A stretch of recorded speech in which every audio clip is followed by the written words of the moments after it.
Hi, I'm Becky McCray, and I want to talk to you about the Small Town Rules. This is a book that Barry Moltz and I wrote about how big brands and small businesses can survive in today's very much changed and connected economy.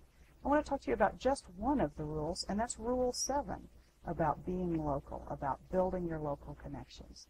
See, local flavor is becoming the antidote to this single, bland national culture.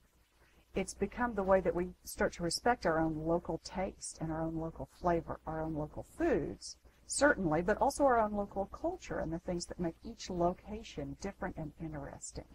So the rule is to build your local connections, and there are three ways that you can do that. The first is to connect with your culture and place, and that involves knowing about your culture and place.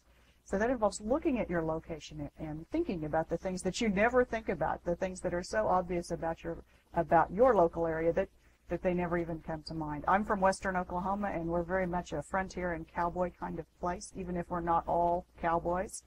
And that culture pervades a lot of what we do here, and it influences a lot of how we do business.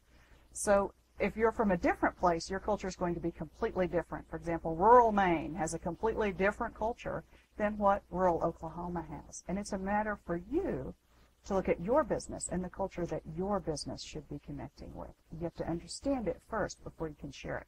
So then that's the second step, is to use your local story to build engagement.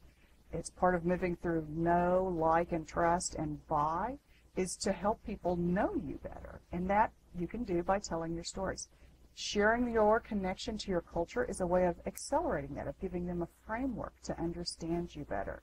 So giving pieces of your local culture and telling those stories helps people to better know you, and it helps you move forward in business. And finally, if you can, and if it makes sense for your business, then be involved in a Shop Local program. If you're a small business located in a particular neighborhood or a large town or a small town, then definitely get involved in your local Shop Local campaign and in the way that makes sense for you. Your business can support that either directly or indirectly. And if you're a large business, you may be not sure about how does a large business that covers a lot of territory talk about Shop Local.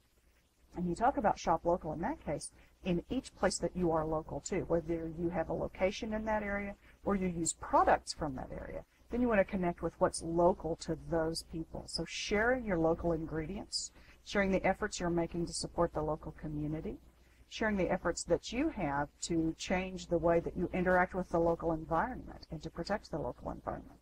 All of those give the markers of quality that your customers are looking for when they make a decision about what's local and what to support.